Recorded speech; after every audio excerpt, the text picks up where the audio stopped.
તો વિક્રમભાઈ, Ladies and gentlemen, you are still not ready for this.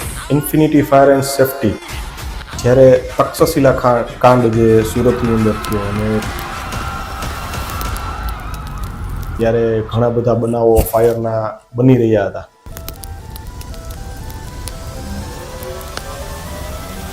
Fire safe ભારતના vision સાથે આપણે આ ફિલ્ડમાં આવ્યા હતા. કયા પ્રકારના કેમિકલ કે કઈ પ્રોડક્ટ છે જે ફાયર તરત પકડી શકે છે અને બહુ મોટું સ્વરૂપ લઈ શકે છે. બટ પછી લોકોને એવું હોય છે કે એકવાર ફિટ તો થઈ ગઈ, પછી હાઉ ટુ યુઝ, એને યુઝ કેમ કરવો? એક્સટિંગ્યુશર પણ હોય છે પાર્ટી પાસે, પછી સિસ્ટમ પણ લાગેલી હોય છે, પણ ફાયરના બનાવ વખતે લોકો એટલા ગભરાઈ જાય છે કારણ કે એને ખબર જ નથી કે આને કેમ વાપરવી. તો ફાયર સિસ્ટમ પણ એવી જ વસ્તુ છે કે તમે એકવાર તમે ટ્રેનિંગ લીધી પછી એની કાં તો તમે દર મહિને પ્રેક્ટિસ કરતા રહ્યો. આ ફાયરનો મિનિંગ છે FIRE, ફાઇન્ડ, ઇન્ફોર્મ, રેસ્ક્યુ અને ઇવેક્યુએટ. તો એમને 5-6 આવ્યા હતા કોટેશન, બરોબર એક બહુ હાયર સાઈડ હતું ને એક બહુ લોઅર સાઈડ હતું. બરોબર. તેમાંથી બેસ્ટ ક્યુ છે એ આપણે ફાઇનલ ડિસિઝન કરવા માટે કેવી રીતના ડિફરન્શિએટ કરવું? સસ્તાની પાછળ ક્યાંક ને ક્યાંક તમે તમારી અને તમારા પરિવારની જિંદગી છે એ તમે જોખમમાં મૂકો છો. જે કાંઈ ફાયર સેફટી માટે એક્સપેન્સ કરો છો પહેલાં તો એ તમારું ડેડ ઇન્વેસ્ટમેન્ટ નથી. પછી ઇન્સ્ટોલેશન થઈ ગયા પછી બધા લોકોને પણ એક કન્ફ્યુઝન પણ હોય છે કે NOC અત્યારે જે મેઇન છે. હા, એનો જ ઘણી વખત ઘણી એજન્સીઓ ફાયદો ઉઠાવતી પણ અમે જોઈ છે. આપણે એના ઉપર જાજી ચર્ચા નહીં કરીએ. ખરેખર આ સ્ટેજ ઉપર મારે ન બોલવું જોઈએ, પણ આ એક વાસ્તવિકતા છે.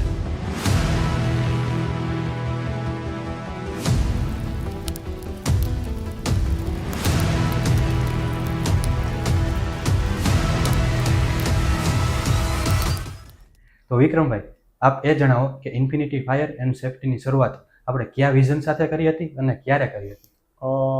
ઇન્ફિનિટી ફાયર એન્ડ સેફટી જ્યારે તક્ષશિલા કાંડ જે સુરતની અંદર થયો અને ત્યારે ઘણા બધા બનાવો ફાયરના બની રહ્યા હતા, ત્યારે એક ફાયર સેફ ભારતના વિઝન સાથે આપણે આ ફિલ્ડમાં આવ્યા હતા.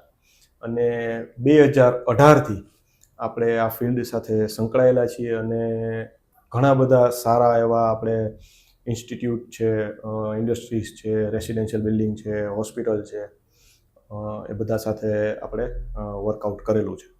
આપણે વાત કરી કે બધા અલગ અલગ સેક્ટર સાથે આપણે વર્કઆઉટ કર્યું છે, તો ઇન્ફિનિટી એન્ડ ફાયર સેફટી જે છે એ એને કેવી રીતના મદદરૂપ થઈ શકે કે બધી જગ્યાએ, કારણ કે અલગ અલગ સિસ્ટમ હોય છે કે સેમ સિસ્ટમ હોય? ના, સિસ્ટમની વાત કરીએ ને તો કેયુરભાઈ, દરેક જગ્યાની નીડ અલગ અલગ હોય છે. કારણ કે કઈ વસ્તુમાં આગ લાગેલી છે એ મુજબ એની પાસે ફાયર પ્રોટેક્શન સિસ્ટમ હોવી જરૂરી છે. જેમ કે હોટલની અંદર આપણે જોઈએ તો એના કિચનની અંદર ઘણા બધા ફેટવાળા બધા પ્રોડક્ટ બધા હોય, તેલ છે, પછી ક્રીમ છે, બરોબર, પછી ગેસના સિલિન્ડર છે, ગેસની લાઈન આવતી હોય છે. પછી હોટલની અંદર બીજું આપણને જોવા મળતું હોય છે કે એસીની સિસ્ટમ બહુ મોટી લાગેલી હોય છે, વાયરિંગ એટલા કોમ્પ્લિકેટેડ હોય છે, તો એના માટેનું આખી સિસ્ટમ અલગ ઇન્સ્ટોલેશન થતી હોય છે. સ્કૂલની અંદર જોઈએ તો સ્કૂલની અંદર આમ જોઈએ તો સળગી શકે એવું બહુ ઓછી વસ્તુ હોય છે, પણ અત્યારે સ્કૂલો પણ હવે એસી અને હાલના ટ્રેન્ડ મુજબ જોઈએ તો ઘણી જગ્યાએ હવે ફેન્સી બધું ક્લાસરૂમ ને બધું, સ્માર્ટ બોર્ડ ને બધું આવી ગયું છે. તો આ બધી વસ્તુને ધ્યાનમાં રાખી અને ઇન્સ્ટોલેશન થતું હોય છે. રેસિડેન્શિયલ બિલ્ડિંગની અંદર ખાસ કરીને એસી અને જે એના ઇલેક્ટ્રિક મીટર રૂમ ને બધું બનાવેલું હોય છે એને ધ્યાનમાં રાખીને સિસ્ટમ ઇન્સ્ટોલ થતી હોય છે. ખાસ ચેન્જીસ જોવા મળે છે ઇન્ડસ્ટ્રી અને ફેક્ટરીની અંદર કે એમની પાસે કયા પ્રકારના કેમિકલ કે કઈ પ્રોડક્ટ છે જે ફાયર તરત પકડી શકે છે અને બહુ મોટું સ્વરૂપ લઈ શકે છે. તો અલગ અલગ પ્રકારના કેમિકલ અને અલગ અલગ પ્રકારના મટીરિયલને કંટ્રોલમાં લાવવા માટે અલગ અલગ વસ્તુઓ યુઝ થતી હોય છે એની આગ બુઝાવવા માટે. એક તમને એક્ઝામ્પલ આપું તો જ્યારે કોઈ પેઇન્ટ બનાવતી કંપની હોય છે જે કલરનું પ્રોડક્શન કરતા હોય છે, આપણે જે ઘરની અંદર ને હોટલમાં બધે કલર લગાવીએ છીએ, તો એની અંદર નેફથા નો યુઝ થતો હોય છે. તો નેફથા એવી વસ્તુ છે કે એની અંદર તમે ગમે એટલું પાણી કે કોઈ પણ એક્સટિંગ્યુશરનો ઉપયોગ કરો છો તો એ કંટ્રોલમાં નથી આવતું. તો એને કંટ્રોલમાં લાવવા માટે ફોમ બેઝ જે AFFF નામનું એક કેમિકલ આવે છે એનો ઉપયોગ કરી અને એની ફાયર છે એ કંટ્રોલમાં લાવવામાં આવે છે. બીજું કે ઇન્ડસ્ટ્રીની અંદર મોટી મોટી LTHT પેનલો હોય છે ઇલેક્ટ્રિકની, બરોબર. તો એની અંદર ઘણીવાર કંપની છે 24 કલાક ચાલુ રહેતી હોય તો એની અંદર જે કંઈ સ્વિચીસ ને બધું છે એ ગરમ થવાના ચાન્સ હોય છે અને એના લીધે ઘણીવાર આપણને આગના બનાવો જોવા મળે છે. તો એની અંદર ક્લીન એજન્ટ નામની સપ્રેશન સિસ્ટમો ઇન્સ્ટોલ થતી હોય છે કે જે છે આગને એક બહુ નાના ઓલા ઉપર જ રોકી શકાય છે, એને મોટું સ્વરૂપ ધારણ નથી કરવા દેતા. તો જેવી રિક્વાયરમેન્ટ હોય એ મુજબની ફાયર સિસ્ટમ છે ઇન્સ્ટોલ કરવામાં આવતી હોય છે. તો એના માટે આપણી પાસે ડેડિકેટેડ આખી એક ટીમ છે જે સૌથી પહેલાં જે તે પ્રિમાઇસીસનું આખું ઓડિટ કરે છે અને એની પાસે કઈ કઈ પ્રોડક્ટ છે, એની ફાયરની એફિશિયન્સી કેવી છે અને એનું એક એનાલિસિસ કરે છે. એના ઉપરથી કઈ વસ્તુ કઈ જગ્યા ઉપર ઇન્સ્ટોલ કરવી એનો આખો એક રિપોર્ટ તૈયાર કરે છે અને ત્યારબાદ આપણે એમને કોટેશન ને બધું આપી અને વર્કઆઉટ કરતા હોઈએ છીએ. કહીએ તો કસ્ટમરની જે રિક્વાયરમેન્ટ હોય અથવા જે તે સેક્ટરની કઈ રિક્વાયરમેન્ટ હોય એને ફૂલફિલ થાય એ પ્રમાણે એનું ઇન્સ્ટોલેશન કરવામાં આવતું હોય છે. અને વચમાં તમે કીધું કે AFFF જે છે અને બીજું ફોમ મટીરિયલ છે, એવા તો બીજા કયા કયા મટીરિયલ આવે? આપણે અગાઉના પોડકાસ્ટમાં વાત કરી હતી, અત્યારે શોર્ટમાં તમે જણાવી દો કે ડ્રાય કેમિકલ પાવડર જે આપણે એક્સટિંગ્યુશર જોતા હોય છે, તો દરેક બિલ્ડિંગ રેસિડેન્શિયલ બિલ્ડિંગમાં તમે હો તો તમે ત્યાં 2 બોટલ જોવા મળતી હોય છે. એક ABC ટાઈપ છે અને બીજું હોય છે CO2 ટાઈપ. તો ABC ટાઈપ છે એની અંદર ડ્રાય કેમિકલ પાવડર આવતો હોય છે, એની અંદર મોનો એમોનિયમ ફોસ્ફેટ નામનો પાવડર ભરેલો હોય છે અને CO2 ની જે બોટલ હોય છે એની અંદર CO2 એટલે કે કાર્બન ડાયોક્સાઇડ ગેસ હોય છે. એવી જ રીતે મેં હમણાં તમને LTHT પેનલ માટે જે ક્લીન એજન્ટ કીધું છે, તો એ ક્લીન એજન્ટ છે એ વેટ કેમિકલ આવે છે, બરોબર. બીજું AFFF જે મેં તમને કીધું ફિલ્મ ફોમિંગ ફોમ, બરોબર, એનો ઉપયોગ થતો હોય છે. એવી જ રીતે જ્યારે કોઈ મેટલની અંદર આગ લાગતી હોય છે ત્યારે એને D ટાઈપનું ફાયર એક્સટિંગ્યુશર એમાં આવતું હોય છે અને એમાં પણ ખાસ તમને કહું તો અલગ અલગ પ્રકારના મેટલ માટે અલગ અલગ પ્રકારના બધા મટીરિયલ છે એ એક્સટિંગ્યુશરમાં ફિલઅપ કરેલા હોવા જોઈએ છે. એટલે એને આપણે આમ જોઈએ ને તો સ્પેશિયલ એક્સટિંગ્યુશર તરીકે પણ ઓળખવામાં આવે છે. તો ખાસ તો જે તે કંપનીને પણ ખ્યાલ હોવો જોઈએ કે મારી પાસે કઈ ટાઈપનું મટીરિયલ છે અને એના માટે મારે કઈ ટાઈપનું એક્સટિંગ્યુશર રાખવું પડશે. તમે જે પ્રમાણે વાત કરી કે બધી જગ્યાએ રિક્વાયરમેન્ટ પ્રમાણે ઇન્સ્ટોલેશન આપણે એકવાર કરી દીધું, પછી ઇન્સ્ટોલેશન થઈ ગયા પછી બધા લોકોને પણ એક કન્ફ્યુઝન પણ હોય છે કે NOC અત્યારે જે મેઇન છે, NOC માટે કન્ફ્યુઝન હોય છે, તો એમાં કેવી રીતના બધું અલગ અલગ પ્રમાણે હોય છે કે કોમન હોય છે? કેયુરભાઈ, તમને એમાં હું થોડું સ્પેસિફિક કહેવા માંગીશ કે ઇન્ડસ્ટ્રી અને ફેક્ટરીઓ જે છે એની અંદર NOCમાં અત્યારે એ લોકોને એક્ઝમ્પશન આપેલું છે. એ લોકોને NOC માટે કોઈ જ દોડાદોડી કે કંઈ કરવાનું નથી હોતું, પરંતુ એ લોકોને થર્ડ પાર્ટી ઓડિટ રિપોર્ટ આવતો હોય છે કે ગવર્મેન્ટ એપ્રુવડ જે પર્સન હોય એના દ્વારા ઇન્ડસ્ટ્રીનું આખું ઓડિટ કરવામાં આવે. 1 કે 2 દિવસનું આખું શેડ્યુલ હોય છે એનું, અને એનો જે રિપોર્ટ જનરેટ થાય એ રિપોર્ટ ઉપરથી એ લોકોનું બધું જે કાંઈ છે એ કાઉન્ટ થતું હોય છે કે ભાઈ જરૂરિયાત હજી વધારે મૂકવાની, કાંઈ ફાયર પ્રોટેક્શન સિસ્ટમમાં કાંઈ એડ કરવાની જરૂર છે કે નથી, એ રીતે. જ્યારે રેસિડેન્શિયલ બિલ્ડિંગ છે તો એના પેરામીટર્સ આખા અલગ હોય છે. હોટલ અને સિનેમા હોલ, સ્કૂલ, આ બધાના પેરામીટર્સ અલગ હોય છે. આના માટે હું એક જ વસ્તુ કહીશ કે કોઈ પણ સમયે તમે કોઈ પણ પ્રિમાઇસીસને ડેવલપ કરો છો, ચાહે રેસિડેન્શિયલ બિલ્ડિંગ છે, ચાહે કોમર્શિયલ બિલ્ડિંગ છે, હોટલ બનાવો છો, સ્કૂલ બનાવો છો કે ઇન્ડસ્ટ્રી બનાવો છો, તો એના માટે ગવર્મેન્ટે NBC નેશનલ બિલ્ડિંગ કોડ નામની એક આખા રૂલ્સ તૈયાર કરેલા છે કે તમે જે પ્રિમાઇસીસ બનાવો છો એમાં ફાયર પ્રોટેક્શન સિસ્ટમ કઈ રીતની હોવી જોઈએ એ બધા જ નોર્મ્સ એમાં લખેલા છે. તો ખાસ કોઈ પણ વ્યક્તિ જ્યારે પોતાનું બિલ્ડિંગ કે કોઈ પણ પ્રિમાઇસીસ ડેવલપ કરે છે તો એને આ એક જાણ હોવી જરૂરી છે કે હું જે વસ્તુ ડેવલપ કરું છું એમાં કઈ કઈ સિસ્ટમ મારે એઝ પર નોર્મ્સ ગવર્મેન્ટના નિયમ મુજબ મારે શું લગાવવું જોઈએ. એટલે એકવાર જો એનું નોલેજ આવી જાય તો આગળની બધી જ પ્રોસેસ છે એ બહુ સ્મૂધલી થતી હોય છે.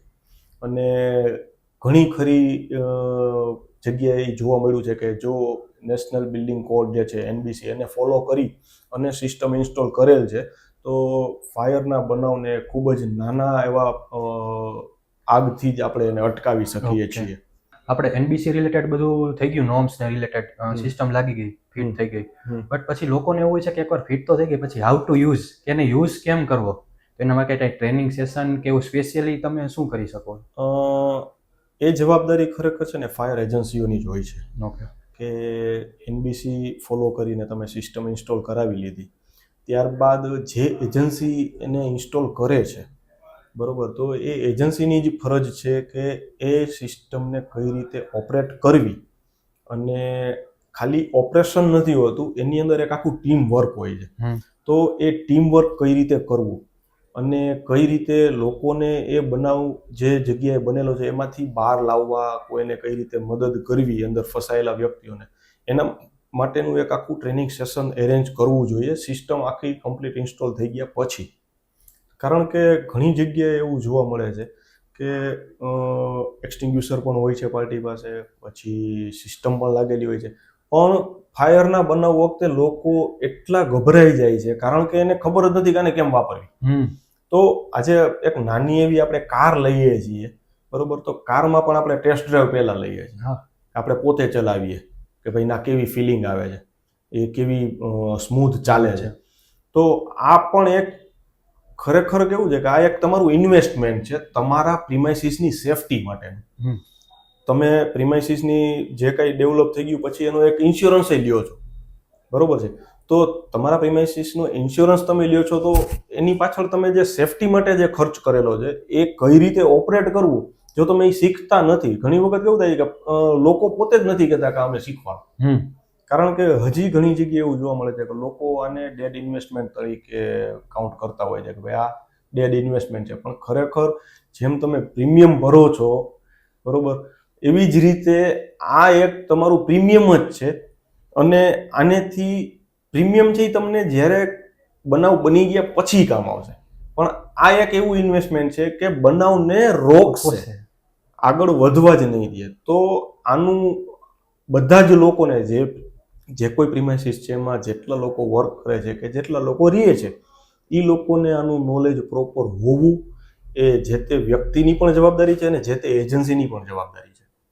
એટલે જે લોકો એજન્સી થ્રુ વર્ક કરાવે છે તો એજન્સી પાસે એકવાર કન્ફર્મ કરાવી લે કે એકવાર ઇન્સ્ટોલેશન થઈ ગયું પછી એ લોકો ટ્રેનિંગ આપશે કે નહીં આપે, એકવાર કન્ફર્મેશન કરાવી લેવું. ટ્રેનિંગ વસ્તુ કેવી છે કેયુરભાઈ કે એકવાર ટ્રેનિંગ લીધે આવડી જવું જરૂરી નથી. આજે તમને ગાડી કદાચ 4 વ્હીલ નથી આવડતી, તમે આજે શીખી ગયા ડ્રાઇવિંગ સ્કૂલમાં જઈને, પછી તમે ચલાવવાનું કન્ટિન્યુ ન રાખો તો 6 મહિના પછી બટ નેચરલ છે કે તમે એ ભૂલી જશો. તો ફાયર સિસ્ટમ પણ એવી જ વસ્તુ છે કે તમે એકવાર તમે ટ્રેનિંગ લીધી પછી એની કાં તો તમે દર મહિને પ્રેક્ટિસ કરતા રહ્યો, તમે એક નાની એવી મોક ડ્રીલ કરો નાના લેવલે આપણા જે કંઈ પ્રિમાઇસીસ છે એના મુજબ, અને એને રેગ્યુલર તમે યુઝ કરતા રહ્યો. કારણ કે ફાયર સિસ્ટમ છે એ જો યુઝ નહીં કરો તો એના બે ડિસએડવાન્ટેજ છે. એક તો સિસ્ટમ ખરાબ થશે કારણ કે અંદર પાણી ભરેલું હોય છે, અને બીજું કે તમારે જો એને પ્રોપર વેમાં શીખવું છે કે આ કઈ રીતે ઓપરેટ થાય તો એની પ્રેક્ટિસ જરૂરી છે. કારણ કે ફાયર સિસ્ટમ તમે જ્યારે ઓપરેટ કરો છો ત્યારે એટલું બધું પ્રેશર હોય છે કે દરેક વ્યક્તિ એને હેન્ડલ કરી શકતું નથી. એના માટે ટ્રેનિંગ ખૂબ જ જરૂરી છે અને પ્રેક્ટિસ એ ખૂબ જ જરૂરી છે. તો મારી એવી એડવાઇસ રહેશે કે જો કોઈ વ્યક્તિ સિસ્ટમ ઇન્સ્ટોલ કરાવવાના છે અથવા તો કરેલી છે, એ લોકો દર 6 મહિને કોઈ પણ એજન્સીને બોલાવી અને ટ્રેનિંગ સેશન રાખે અને એવરી મંથ એની એટલીસ્ટ એકવાર પ્રેક્ટિસ કરે. ઓકે, મોક ડ્રીલ કરે અથવા પ્રેક્ટિસ કરે તેમાં મટીરિયલ યુઝ થવાનું જ છે, તો પછી મટીરિયલના રિફિલ માટે અથવા મેન્ટેનન્સ માટે શું છે, મેન્ટેનન્સ જરૂરી છે આપમાં? જો એમાં કેવું છે કે તમે કઈ વસ્તુની ટ્રેનિંગ અથવા તો મોક ડ્રીલ ગોઠવો છો એના ઉપર આધારિત છે. તમે એક્સટિંગ્યુશરની ટ્રેનિંગ છે એ તમે દર વર્ષે ગોઠવી શકો, કારણ કે એક્સટિંગ્યુશર ઓપરેટ કરવા બહુ ઇઝી છે. કોઈ પણ વ્યક્તિ, લેડીઝ, જેન્ટ્સ, પછી 18 વર્ષથી મોટી ઉંમર હોય તો એવા કોઈ યંગ બાળકો પણ કરી શકે છે એનો. જ્યારે ફાયર સિસ્ટમ છે એના માટે ઓપરેટ કરવા માટે તમારું હેલ્ધી હોવું ખૂબ જ જરૂરી છે ઓકે અને એની પ્રેક્ટિસ ખૂબ જ જરૂરી છે. તો વસ્તુ કેવી છે કે એક્સટિંગ્યુશર તમે ત્યારે પ્રેક્ટિસ કરો જ્યારે તમારો એનો રિફિલિંગનો ટાઈમ આવે છે. ઓકે કારણ કે ઘણી જગ્યાએ એવું જોવા મળે છે કે લોકો રિફિલિંગમાં એક્સટિંગ્યુશર આપતા હોય છે ને ત્યારે એમને આપી દેતા હોય છે, બરોબર. અને એનો જ ઘણી વખત ઘણી એજન્સીઓ ફાયદો ઉઠાવતી પણ અમે જોઈ છે. આપણે એના ઉપર જાજી ચર્ચા નહીં કરીએ, પણ તમે રિફિલિંગ કરવા માટે આપો છો, રિફિલિંગ એટલે કે ફરીથી ભરવું, તો તમે ખાલી કરીને આપો ને, બરાબર છે. ઈ બાને તમારી પ્રેક્ટિસ થઈ જશે, તમને કઈ રીતે યુઝ કરવું એ ખ્યાલ આવી જશે અને બોટલ ખાલી પણ થઈ જશે. તો જે એજન્સીને તમે વર્કઆઉટ આપો છો એ એજન્સીને એ રિફિલ કરીને તમને પાછું આપવાનું છે. જ્યારે ફાયર સિસ્ટમ છે એ કેવું છે કે તમે તમારા ગાર્ડનિંગમાં એનો ઉપયોગ કરી લ્યો પાણી છાંટવામાં, અથવા તો દિવાળી છે તો દિવાળીની અંદર તમારું બિલ્ડિંગ ધોવામાં એનો ઉપયોગ કરી મલ્ટિપલ યુઝ છે. તમે હા ઘણી વખત કેવું લોકો ભૂલ કરતા હોય છે ગાડી ધોવામાં યુઝ કરે, પણ ગાડીમાં ના યુઝ કરવો જોઈએ કારણ કે પ્રેશર એટલું બધું આવતું હોય છે અને ઘણીવાર પ્રોપર નોઝલ ફિટ ના કરી હોય તો એ નોઝલ નીકળીને જો ગાડીના કાચમાં લાગે તો એ 200 રૂપિયાની સર્વિસ બચાવવા માટે તમારે 3000નો ખર્ચો થાય કાચ બદલાવવાનો. એટલે ગાર્ડનિંગમાં યુઝ કરો, તમારું બિલ્ડિંગ ધોવામાં યુઝ કરો, પાર્કિંગ છે, ટેરેસ છે, બીજું કે સોલાર સિસ્ટમ અત્યારે બધા બિલ્ડિંગમાં હોય છે, બધી ઇન્ડસ્ટ્રીમાં હોય છે, તો એને ધોવામાં યુઝ કરો. તો આવા ઘણા બધા યુઝ છે, પણ એ જે તે એજન્સી સાથે એકવાર તમારી વાતચીત કરી અને એની પાસેથી પ્રોપર ગાઈડન્સ લઈ અને આનો યુઝ કરવો જોઈએ. આપણે આ વાત કરી ટ્રેનિંગની વાત, બટ આપણે જ્યારે શરૂઆતમાં પાર્ટી કોઈ બી એજન્સીને વર્ક આપે તો ત્યારે એમને શું ધ્યાન રાખવું પડે? કારણ કે મેં હમણાં જોયું, મેં મારા ફ્રેન્ડે એક જગ્યાએ ઇન્સ્ટોલેશન કરાવ્યું એમની રેસિડેન્સ એરિયામાં, તો એમને 5-6 આવ્યા હતા કોટેશન, બરોબર. એક બહુ હાયર સાઈડ હતું ને એક બહુ લોઅર સાઈડ હતું, બરોબર. તેમાંથી બેસ્ટ કયું છે એ આપણે ફાઇનલ ડિસિઝન કરવા માટે કેવી રીતના ડિફરન્શિએટ કરવું? પહેલા તો હું આમાં છે ને 2 પાર્ટ કરીએ આપણે. ઓકે. આપણે પહેલા હું તમને એ વાત જણાવું કે ભાઈ જ્યારે તમે પરચેસ કરો છો ફાયર સિસ્ટમ ઇન્સ્ટોલેશન માટે અથવા તો કોઈ એક્સટિંગ્યુશર કે કાંઈ પરચેસ કરો છો તો એમાં શું ધ્યાન રાખવું, અને ત્યારબાદ ઇન્સ્ટોલેશન પછીનું જે મેન્ટેનન્સનો ફેઝ છે એમાં શું ધ્યાન રાખવું. આપણે 2 પાર્ટ કરીએ આમાં, બરોબર.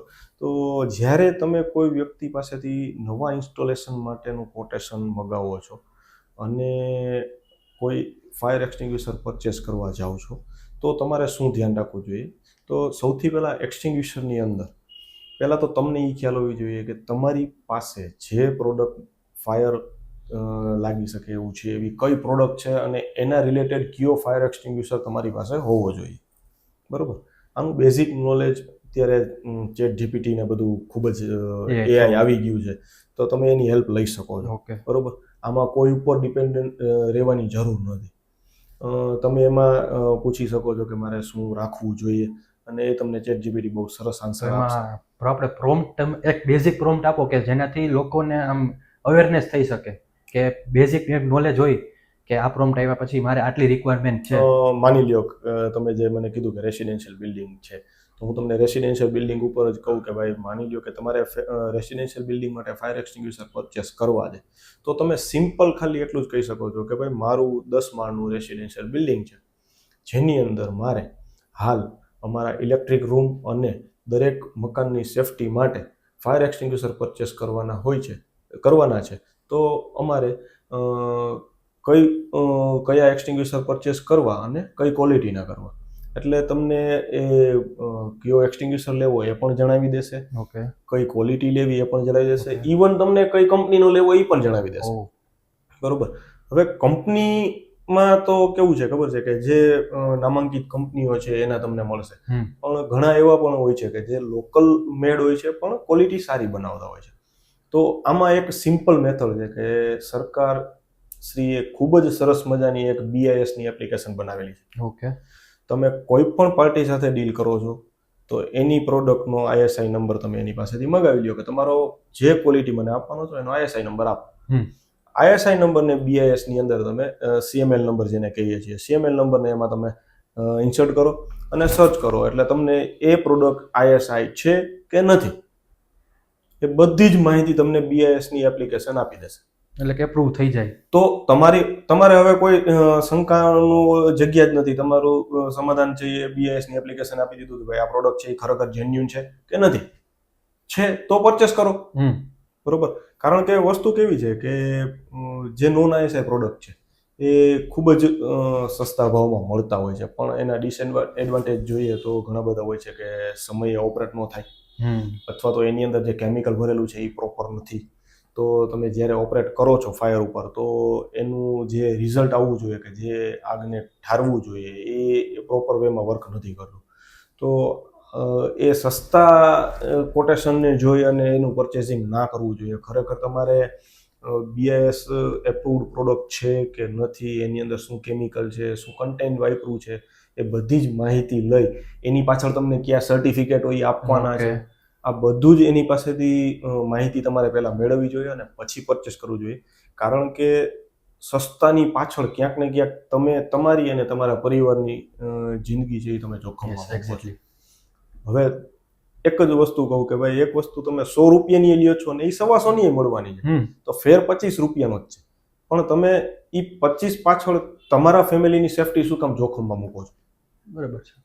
અને ઇન્વેસ્ટ કરવું છે તો સારી વસ્તુમાં તો સારી વસ્તુમાં કરો કે જેનેથી તમને ખ્યાલ રહે કે નહીં મેં જે પરચેસ કર્યું છે એ ખરે ટાઈમે મને કામ આવશે. ઇનર સેટિસ્ફેક્શન રહે. બીજું કે કોઈ પણ સમયે કાંઈ બનાવ બને છે તો તમારી પાસે એના સર્ટિફિકેશન ને બધું હશે તો તમે ક્યાંક રજૂ કરી શકશો કે ભાઈ અમે જે લીધું હતું એ બધું પ્રોપર હતું, પણ સમહાવ ભગાદોડીમાં કે બીકના લીધે અમે આને પ્રોપર ઓપરેટ નથી કરી શક્યા. બરોબર.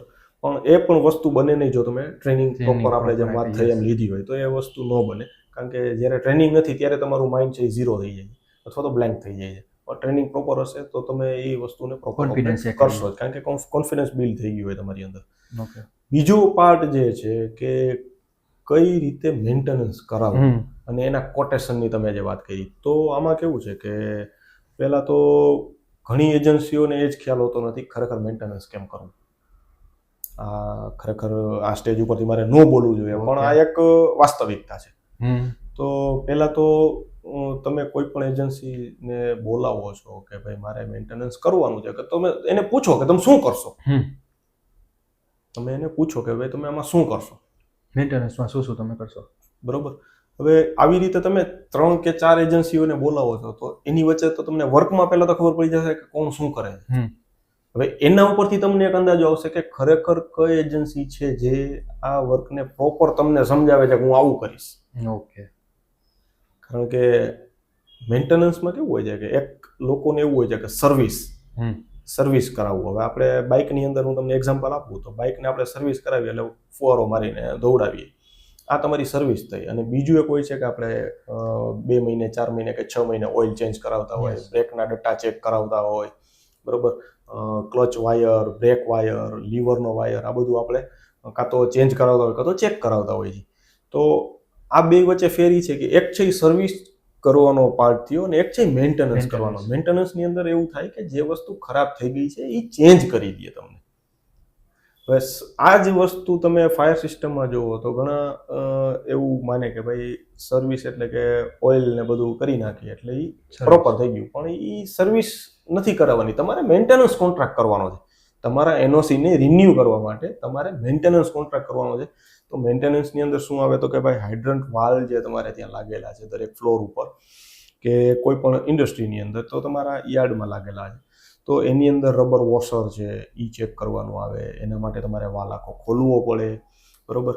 પછી તમારા જે હાઇડ્રન્ટ વાલ્વની અંદર લગ આપેલો છે, બરોબર, તો એ લગની અંદર હાઇડ્રન્ટ પાઇપ હોસ પાઇપ જે તમારો છે એ પ્રોપર ફિટ થાય છે કે નહીં, એ લગ પ્રોપર એને લોક કરે છે કે નહીં, એની સ્પ્રિંગ વર્કિંગમાં છે કે નહીં.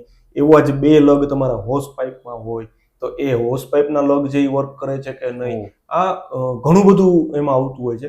પણ તમે જ્યારે કોઈ એજન્સીને બોલાવીને પૂછશો ભાઈ તમે શું કરશો, ત્યારે તમને આઈડિયા ઓટોમેટિક આવી જશે. તમે ભલે અજાણ છો એનાથી, પણ તમે કોકને પૂછશો એના આન્સર આવશે, એમાંથી તો તમે ડિફરન્સ જે છે એ જોઈ શકશો કે ભાઈ નહીં આ વ્યક્તિ આવું કહે છે, આ વ્યક્તિ આવું કહે છે. તો એક તો એજન્સીનું શું નોલેજ છે એ તમને ખ્યાલ આવી જાય, એના નોલેજ ઉપરથી તમને એ ખ્યાલ આવી જાય કે આનું કોટેશન શું કામ હાયર સાઈડ જાય છે. ઓકે. અને નીચું કોટેશન આવ્યું છે તો એની પાછળનું શું રીઝન છે, કે એ રીઝન એવું બી હોઈ શકે કે ભાઈ એને મેન્ટેનન્સ પ્રોપર ના આવડતું હોય, એ સર્વિસનું તમને કોટેશન દઈને બેઠા હોય ભાઈ, તમારે ખરેખર કરાવવાનું છે મેન્ટેનન્સ. તો આ ડિફરન્સ ઘણી જગ્યાએ ખ્યાલ જ નથી હોતો કે એકચ્યુઅલમાં આપણે મેન્ટેનન્સ કોન્ટ્રાક્ટ કરીએ છીએ, સર્વિસ કોન્ટ્રાક્ટ નથી કરતા. બરોબર.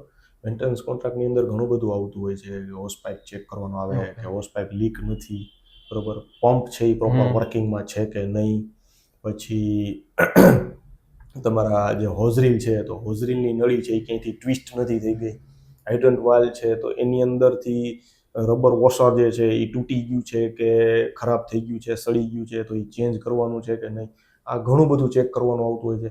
હું તમને એક બહુ શોર્ટ કહું ને તો એક ફ્લોરનું મેન્ટેનન્સ કરતા એપ્રોક્સ 15 થી 20 મિનિટનો સમય લાગે. ઓકે. એક ફ્લોરનું મેન્ટેનન્સ કરવું હોય, 10 માળનું બિલ્ડિંગ છે, એક ફ્લોરનું મેન્ટેનન્સ કરવું હોય એટલે 15 થી 20 મિનિટનો સમય લાગે, જેની અંદર તમારા હાઇડ્રન્ટ વાલ આખા ઓપન થાય, એની અંદર રબર વોશર છે એ ચેક થાય, જો ખરાબ હોય તો એ ચેન્જ થાય, એની અંદર ઓઇલિંગ અને ગ્રીસિંગ બંને આવે એ બે થાય, તમારા હોસ પાઇપની અંદર જે મેલ ફિમેલ કપલિંગ લાગેલી છે એની અંદર જે લગ આવેલા છે એમાં ઓઇલિંગ ગ્રીસિંગ કરવાનું આવે, એની સ્પ્રિંગ છે એ ચેક કરવાની આવે, પછી તમારું જે હોઝ બોક્સ છે, હોઝ બોક્સની અંદર એના જે લોક છે એ પ્રોપર છે, ખુલે એવા છે નથી. ઘણી જગ્યાએ અમે એવું જોઈએ છીએ કે હોઝ બોક્સની અંદર કી જ ન હોય, લોક કરેલું હોય. હવે ઇન કેસ ઓફ ફાયર તમે કેવી રીતે એમાંથી પાઇપ કાઢશો? એટલે આ બધી જ વસ્તુઓ એમાં ચેક થતી હોય છે. એટલે એક ફ્લોરનું મેન્ટેનન્સ કરવું હોય ને તો 15 થી 20 મિનિટનો સમય જોઈએ, સર્વિસ કરવા માટે 5 મિનિટ જોઈએ. ઓકે. એટલે આ ડિફરન્સ છે મેન્ટેનન્સ સર્વિસ વચ્ચે. ઓકે. એટલે તમે વચમાં વાત કરી કે લોકોને પેનિક થઈ જાય છે, તો એ પ્રમાણે સિસ્ટમ આપણે ડિઝાઇન કરી છે કે જે લોકો જ્યારે ફાયર લાગે ઇન કેસ ઓફ ફાયર તો ડાયરેક્ટ ઇઝી ટુ યુઝ રહે, કે જે પ્રમાણે લાગતી હોય સિસ્ટમ એ પ્રમાણે યુઝ કરી છે. અને આમાં કેવું છે કે જે મેં એનબીસીની વાત કરી તો એનબીસીમાં એ પણ મેન્શન કરેલું છે કે તમારી ફાયર સિસ્ટમ ક્યાં ઇન્સ્ટોલ હોવી જોઈએ. ઓકે. કઈ રીતે હોવી જોઈએ, કેવી હોવી જોઈએ, કેટલું પ્રેશર હોવું જોઈએ, બરોબર. કારણ કે હાલમાં જ અમારું જે ઇન્ફિનિટી ફાયર એન્ડ સેફ્ટી છે તો અમે હમણાં જ 2-3 જગ્યાએ જોયું કે 11-12 માળના બિલ્ડિંગ હોય અને એનું પ્રેશર છે એ 6ઠ્ઠા માળે પૂરું થઈ જતું હોય, 12મા માળ સુધી પ્રેશર જ ન આપતો હોય પંપ, બરોબર. તો જે એનબીસીને ફોલો કરી અને સિસ્ટમ ઇન્સ્ટોલ કરેલ હોય તો એમાં પ્રોપર પ્રેશર એના ટેરેસ સુધી આવતું જ હોય છે, બરોબર. અને એ સિસ્ટમ છે એ ઇઝી ઓપરેટેડ હોય છે, કારણ કે જનરલી હાઈરાઇઝ બિલ્ડિંગની અંદર જે તમારા સ્ટેરકેસ હોય છે એની અંદર તમારી સિસ્ટમ લાગેલી હોય છે, જેથી કરીને તમે ફાયર ફાઇટિંગ વખતે જો તમને એવું લાગે કે હવે આગ છે એ મારા તરફ વધારે વધી રહી છે ને મને ગરમી વધારે લાગે છે, હું નથી સહન કરી શકું એમ, તો તમે ઇઝીલી સ્ટેરકેસમાંથી નીચે ઉતરી શકો છો. તો જનરલી આવું હોય છે.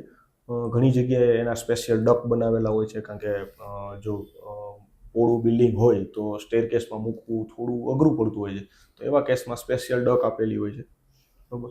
તો ત્યાંથી પણ તમે ઇઝીલી એને ઓપરેટ કરી શકો છો. ઓકે. એટલે આખી ફાયર સિસ્ટમ જે ડિઝાઇન જ એ પ્રમાણે થાય કે easy to operate. Yes. Okay. અને ઇન કેસ જ્યારે કોઈ રસોડામાં આગ લાગે કે ઘરમાં કાંઈ બી નાની મોટી આગ લાગે તો ફાયર એક્સટિંગ્યુશર લેવા જાય પાછા આવે, કારણ કે ઘરમાં નાની આપણે હોય તો હોય, મોસ્ટલી નથી હોતી, તો ઘરમાં શું એવી વસ્તુ હોય કે આપણે ત્યારે ને ત્યારે એનો ઉપયોગ કરી શકીએ? જો ઘરની અંદર જ્યારે ફાયર થાય છે ને ત્યારે ઘણા બધા બનાવો ધ્યાનમાં રાખવા પડે કે ભાઈ ઘરની અંદર કોઈ એજેડ વ્યક્તિ છે, કોઈ નાનું બાળક છે જે પોતાની જાતે ચાલીને બહાર આવી શકે એમ નથી, તો પહેલી પ્રાયોરિટી છે કે એમને બહાર લાવવા. આગ બુઝાવવા કરતાં પહેલી પ્રાયોરિટી એને બહાર લાવવાની હોય છે. તો આવા કેસમાં તમે એક્સટિંગ્યુશર તો ઓપરેટ કરી જ શકો છો, પણ તમે જેમ કહો છો કે ભાઈ નજીકમાં નથી અથવા તો મોટું બિલ્ડિંગ છે ને થોડું દૂર છે ત્યાં સુધી નથી જવું, તો તમારા ઘરમાં બેડશીટ, તમારા કર્ટેન, આ બધા જનો ઉપયોગ તમે કોઈ પણ વ્યક્તિને બહાર લાવવા માટે કરી શકો છો. એનો ઉપયોગ કઈ રીતે કરવાનો હોય છે કે ભાઈ બેડશીટ તમે લઈ લ્યો, એને આખી પાણીમાં બોળી દો અને તમારા માથા સહિત આખું બોડી તમે એની અંદર કવર કરી અને જે તે રૂમની અંદર કોઈ વ્યક્તિ કે બાળક છે એને ત્યાં સુધી જાઓ અને એને લઈને બહાર આવતા રહ્યો, એને પણ અંદર લાવવાનું, કવર કરી દેવાનું છે અને પછી એને બહાર લાવો, કારણ કે બેડશીટ ભીની છે એટલે આગ છે એ પહેલા પાણીને ઉડાડશે, પછી એ બેડશીટ સુધી પહોંચશે, પછી તમારા સુધી પહોંચશે, ત્યાં તો તમે તેમાંથી બહાર નીકળી જશો. એટલે આ એક બેસ્ટ વે છે. બીજું કે જો કિચનની અંદર તમે જે કીધું કિચનમાં ફાયર થાય છે, તો કિચનની અંદર ફાયર જ્યારે થાય છે ત્યારે તમે કિચનમાં શું વસ્તુ પાવડર ફોર્મમાં તમારી પાસે હોય છે? લોટ. બરોબર. હવે ખરેખર આમ જોઈએ તો આગ બુઝાવવા માટે કામ નથી આવતું, પણ એને કંટ્રોલ કરવામાં તો કામ આવે છે. કારણ કે જે એબીસી ફાયર એક્સટિંગ્યુશર છે એની અંદર બારીક પાવડર જ હોય છે, અને લોટ છે એ પણ બારીક પાવડર ફોર્મમાં જ હોય છે. તો એબીસી એક્સટિંગ્યુશર શું કરે છે કે ભાઈ એક લેયર બનાવી દે છે જે તે વસ્તુની ઉપર, અને ઓક્સિજન કટ ઓફ કરે છે. બીજું કે એની અંદર જે મોનો એમોનિયમ ફોસ્ફેટ છે એ એનું જે કેમિકલ રિએક્શન છે આગનું, એ એને તોડે છે. બરોબર. અને આગ બુઝાવે છે. હવે લોટ શું કરશે કે ભાઈ એ એટલીસ્ટ લેયર બનાવી અને ઓક્સિજન સાથે એનો સંપર્ક તોડી નાખે છે. હવે આપણે અગાઉ આપણા પોડકાસ્ટની અંદર કીધેલું જ છે કે ભાઈ કોઈ પણ આગ છે એ ક્યારે લાગે, તો કે હીટ, ફ્યુલ અને ઓક્સિજન ત્રણેય એક જગ્યાએ ભેગા થાય એટલે આગ લાગે છે. અને એને બુઝાવવા માટે આ ત્રણમાંથી કોઈ પણ એક વસ્તુને તમે રિમૂવ કરો, કાં તો હીટ, કાં તો ફ્યુલ અને કાં તો ઓક્સિજન, કોઈ પણ એક વસ્તુને તમે રિમૂવ કરો તો આગ છે એ બુઝાઈ જાય છે. તો હવે તમે જ્યારે લોટનો યુઝ કરો છો ત્યારે શું થાય છે કે ઓક્સિજન છે એને મળતો બંધ થઈ જાય છે, એટલે આગ છે એ રૂંધાઈને બુઝાઈ જાય છે. કોઈ પણ માણસને તમે જ્યારે ઓક્સિજન બંધ કરી દો એટલે એ માણસ કેવો રૂંધાઈ જાય, એવી જ રીતે આગ રૂંધાઈ જાય છે. બરોબર. તો તમે આ રીતે ઘરમાં આગ લાગે ત્યારે તમે એનો ઉપયોગ કરી શકો છો. અને બીજું એ કે ઘરમાં આગ ન લાગે એના માટે આપણે શું ધ્યાન રાખવું જોઈએ? ઘરમાં આગ ન લાગે એના માટે તો ઘણા બધા પેરામીટર્સ ધ્યાનમાં રાખવા જોઈએ, પણ એમાંથી એક બેનું આપણે ચર્ચા કરીએ, કારણ કે જો બધાને આપણે કાઉન્ટ કરવા બેસું તો આપણું પોડકાસ્ટ છે એ બહુ લાંબુ બની જશે.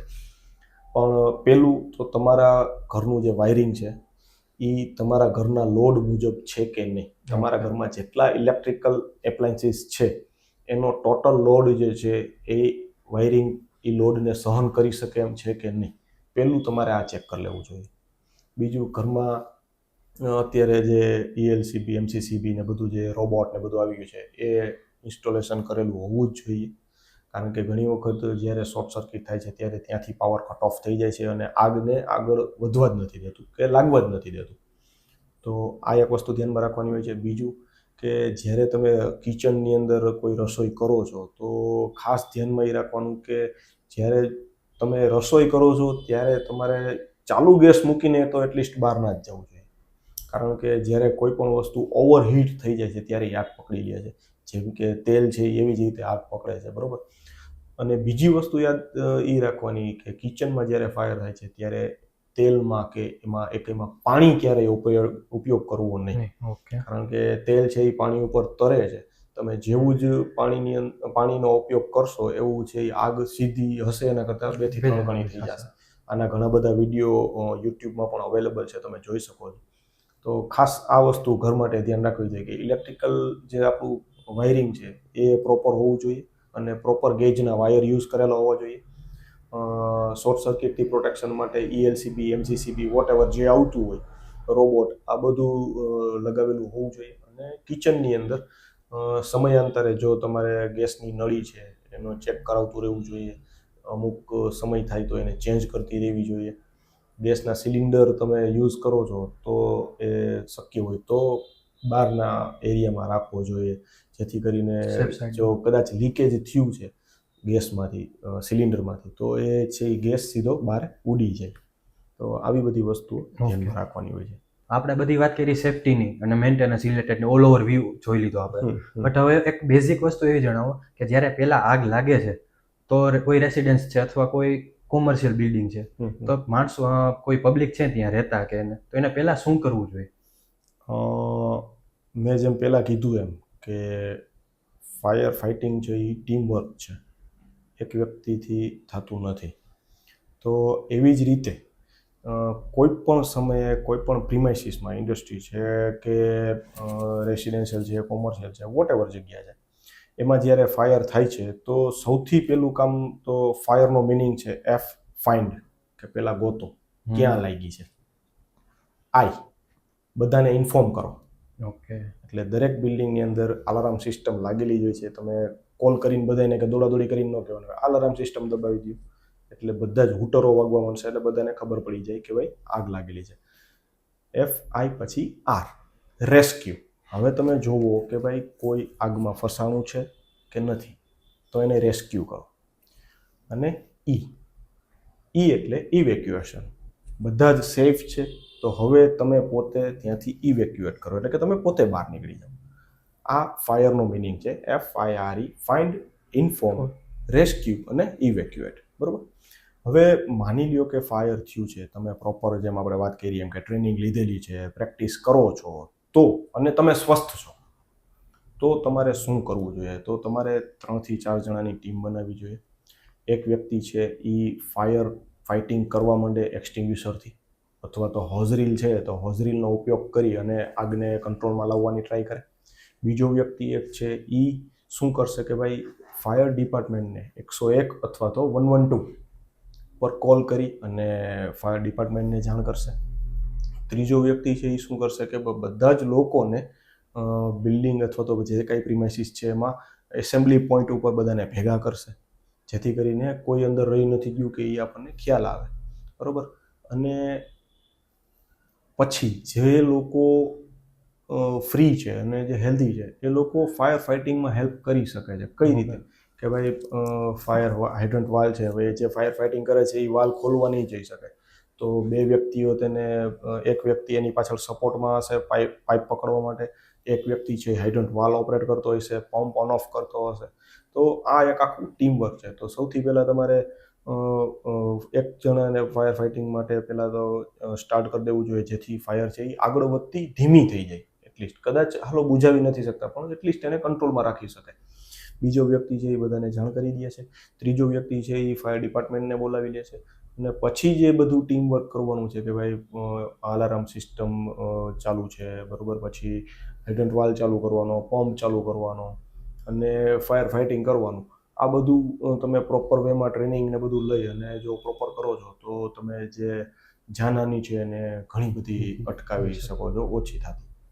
બરાબર. ઓછું જાનહાની થાય એવું તમે કરી શકો છો. બાકી જે સળગેલું છે, હવે માલનું તો નુકસાન ફાયર થયું છે એટલે થવાનું જ છે, એમાં તો કોઈ અટકાવી શકવાનું નથી.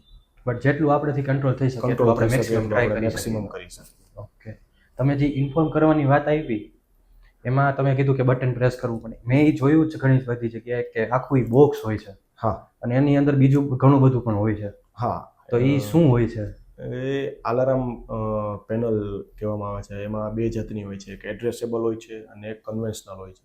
એડ્રેસેબલમાં કેવું હોય છે કે જનરલી એડ્રેસેબલ તમને હોટલ છે, પછી હોસ્પિટલ છે, આવી બધી જગ્યાએ તમને એડ્રેસેબલ જોવા મળે કે જ્યાં તમને પર્ટિક્યુલર જગ્યા દેખાડે કે ભાઈ હોટલની અંદર 50 રૂમ છે તો તમને પર્ટિક્યુલર દેખાડે કે ભાઈ 38 નંબરના રૂમની અંદર ફાયર થયું છે. ઓકે. ડિટેક્ટર. હા, એટલે એને એડ્રેસ આપેલું હોય કે ભાઈ આ ડિટેક્ટર છે, સ્મોક ડિટેક્ટર છે, એ 38 નંબરના રૂમનું છે, તો તમને ડિસ્પ્લે ઉપર દેખાડે કે ભાઈ 38 નંબરના રૂમ ઉપર અંદર ફાયર થયું છે. બરાબર. જ્યારે કન્વેન્શનલ છે તો એમાં ઝોન પાડેલા હોય છે કે ભાઈ ઝોન 1, ઝોન 2, ઝોન 3. એ તમારે જેમ જેમ ડિટેક્ટર વધતા જાય, સ્મોક ડિટેક્ટર, એવી રીતે એના ઝોન અલગ અલગ પડતા જાય. હવે એમાં કઈ રીતે હોય કે ભાઈ 4 માળનું ફોર એક્ઝામ્પલ આપણે કોમર્શિયલ બિલ્ડિંગ લઈએ અને 4 માળ એટલે કે પહેલો માળ છે, ગ્રાઉન્ડ ફ્લોર છે એ તમારો પહેલો ઝોન છે, પછી ફર્સ્ટ ફ્લોર છે એ તમારો બીજો ઝોન છે, સેકન્ડ ફ્લોર છે એ તમારો ત્રીજો ઝોન છે. આવી રીતે બધા ઝોન પાડેલા હોય. તો એમાં તમને પર્ટિક્યુલર લોકેશન ના બતાવે પણ એટલીસ્ટ તમને એટલી ખબર પડી જાય કે ભાઈ પહેલા માળે આગ લાગી છે, બીજાએ, ત્રીજાએ, ગ્રાઉન્ડે ક્યાં આગ લાગી. ઝોન વાઇઝ આપણને આઈડિયા, ઝોન વાઇઝ તમને એ આઈડિયા આવી જાય. તો એ અલાર્મ પેનલ છે એ આવી રીતે વર્ક કરતી હોય છે. ફાયર સેફ ભારતનું એ ફૂલફિલ થાય તો એના વિશે એમાં હું ખાલી એટલું જ કહેવા માંગીશ કે તમે જે કાંઈ ફાયર સેફ્ટી માટે એક્સપેન્સ કરો છો, પહેલાં તો એ તમારું ડેડ ઇન્વેસ્ટમેન્ટ નથી. બરાબર છે. એ તમારી લાઈફ સેફ્ટી માટે તમે ઇન્વેસ્ટમેન્ટ કરો છો. જેવી રીતે તમે તમારા વીમાના પ્રીમિયમ ભરો છો એવી જ રીતનું આ છે. અને જનરલી એવું અમારે જોવામાં આવે છે કે તમારા ટોટલ પ્રોજેક્ટ જે હોય છે, ઇન્ડસ્ટ્રી હોય કે રેસિડેન્શિયલ બિલ્ડિંગ કે વોટ એવર, એ ટોટલ પ્રોજેક્ટનો માત્ર 1% જ તમારું ફાયર સેફ્ટીનું ઇન્વેસ્ટમેન્ટ કરવાનું હોય છે.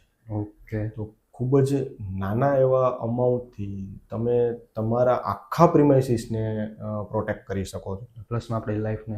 હા, અને પ્લસ માણસોની જીવન, એનું તો કોઈ કિંમત જ નથી. કે કે એ અનમોલ વસ્તુ છે કે એ કોઈની જો છીનવાઈ જાય તો એની પાછળ એનું ફેમિલી છે, ઘણા બધા પેરામીટર્સ આપણે એમાં જોઈ શકીએ, બરોબર.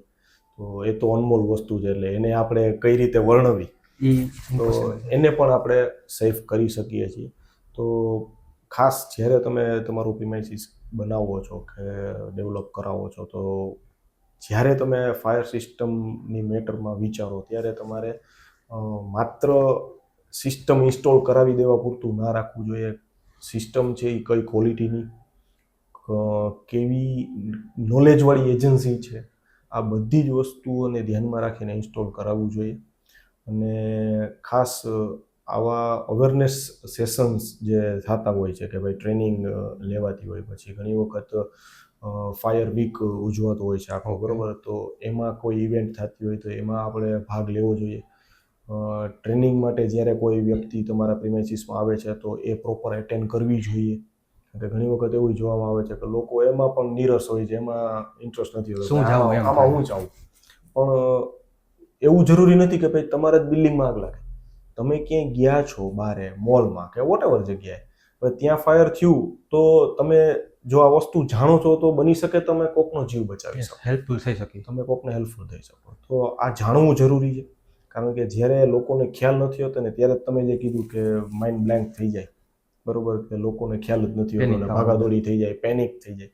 તો જ્યારે તમને નોલેજ નથી ત્યારે આ બધી વસ્તુ થવાના ચાન્સ વધી જાય છે. પણ જો તમે આવો કોઈ સેશન એટેન્ડ પ્રોપર કરો છો અને પ્રેક્ટિસ કરતા રહ્યો છો તો એ વસ્તુ થવાના ચાન્સ ઓછા છે. ટ્રેનિંગની જે વાત કરી તો હું આવી રીતે મારી સાઇટ ઉપર ટ્રેનિંગ આપતો હોઉં છું પ્રોપર, બરોબર. બીજું ગવર્મેન્ટ એપ્રૂવ કોઈને ટ્રેનિંગ જોતી હોય, ડિસએપ્રૂવ જેને કહેવાય છે, બરોબર, તો એ ટ્રેનિંગ પણ ઇન્ફિનિટી ફાયર સેફ્ટી પ્રોવાઈડ કરે જ છે. બીજું કે મારી યુટ્યુબ ચેનલ પણ છે જેની અંદર સેફ્ટી સંવાદના નામથી આખી એક સિરીઝ આપણે ચલાવીએ છીએ કે બેઝિક ફાયરથી લઈ અને એડવાન્સ સિસ્ટમ સુધી કઈ રીતે ફાયર સિસ્ટમ હોવી જોઈએ, કઈ રીતે ઉપયોગ થાય, એનો કઈ જગ્યાએ પ્રોપર વસ્તુઓ લગાવવી, એ બધું જ નોલેજ એમાં ડીપમાં આપવામાં આવે છે. તો આપના શ્રોતાઓને ખાસ વિનંતી કે એ પણ જોવે. સેમ એવી જ રીતે ઇન્સ્ટાગ્રામની અંદર પણ આપણું પેજ છે તો લોકો એ પણ જોઈ શકે છે, જ્યાં આપણે ઘણા બધા નોલેજ આપણે શેર કરીએ છીએ પોડકાસ્ટ થ્રુ. તો આ રીતે બધું આપણે વર્કઆઉટ કરીએ છીએ. તમે વાત કરી કે તમે સોશિયલ મીડિયા પર બધું તમે અવેરનેસને થ્રુ બધું શેર કરતા હો છો લોકોને. હા. બટ લોકોને તમારા એવા મેસેજ પણ આવતા હશે અથવા કોન્ટેક્ટ પણ ડાયરેક્ટ કરતા હશે રાજકોટ અથવા રાજકોટ બહારના ગાઈડન્સ માટે, કે એ લોકો શું પ્રિફર કરી શકે? તો શું તમે રાજકોટમાં જ ખાલી ગાઈડન્સ આપો છો કે? નહીં, આપણે ખાલી રાજકોટ પૂરતું આપણું વર્કઆઉટ નથી. ઇન્ફિનિટી ફાયર એન્ડ સેફ્ટી જે છે એ સૌરાષ્ટ્ર, ગુજરાત, ઇવન આપણે મહારાષ્ટ્રમાં પણ આપણે વર્કઆઉટ કરેલું છે. મહારાષ્ટ્ર આખું આપણે વર્કઆઉટ કરીએ છીએ. બાકી ગુજરાતની અંદર તમને કહું તો સુરતમાં આપણે ઘણી બધી સાઇટોનું વર્કઆઉટ કરેલું છે, બરોડામાં કરેલું છે, અમદાવાદમાં બી કરેલું છે, ભાવનગર, પોરબંદર, રાજકોટ, દ્વારકા, મોરબી, ઓલ ઓવર ગુજરાત અને મહારાષ્ટ્રમાં આપણે વર્કઆઉટ કરીએ છીએ. અને બીજું ખાસ રિફિલિંગ બાબતે હું તમને કહું તો આપણી પાસે એક એવું યુનિટ આખું ઓન વ્હીલ છે જે આપણે પોતે ડેવલપ કરાવેલું છે કે કોઈ પણ વ્યક્તિ કે કોઈ પણ ઇન્ડસ્ટ્રી છે એને પોતાના એક્સટિંગ્વિશર રિફિલિંગ કરાવવા હોય તો આપણે ઓન સાઇટ સર્વિસ આપીએ છીએ. આપણું યુનિટ છે ઓન વ્હીલ છે એ ત્યાં વયું જાય અને એના જ પ્રિમાઇસીસમાં એની જ નજર સામે આપણે પ્રોપર વેમાં રિફિલિંગ કરીને આપણે આપીએ છીએ. તો આ એક પ્લસ પોઈન્ટ છે ઇન્ફિનિટી ફાયર એન્ડ સેફ્ટીનો કે ઓન સાઇટ રિફિલિંગ જનરલી કોઈ કરતું નથી. અને ખાસ કેવું હોય છે કે નિયમ મુજબ કોઈ પણ પ્રિમાઇસીસને 100% એક્સટિંગ્વિશર વગરની અમે ના કરી શકીએ જ્યારે રિફિલિંગ કરવાનું હોય. તો અમારે એના પાર્ટ કરવા પડતા હોય કે 50% એક્સટિંગ્વિશર પહેલાં લાવીએ, એ પાછા મૂકીએ અને પછી બીજા લાવીએ. તો ઓન સાઇટ રિફિલિંગ યુનિટથી અમે એ પ્રશ્ન સોલ્વ કરી નાખ્યો કે ભાઈ ત્યાં ને ત્યાં જ અમે બધા જ એક્સટિંગ્વિશર રિફિલિંગ કરીને તરત પાછા આપી દઈએ છીએ. આ રીતનું આપણું વર્કઆઉટ છે આખું. યસ, તમારી પાસેથી આ નોલેજ લઈ અને ખૂબ સારું લાગ્યું, તો થેન્ક યુ સો મચ. અને સેકન્ડ ટાઈમ આવવા માટે પણ થેન્ક યુ. અને આપણે જલ્દી જ મળતા રહેશું.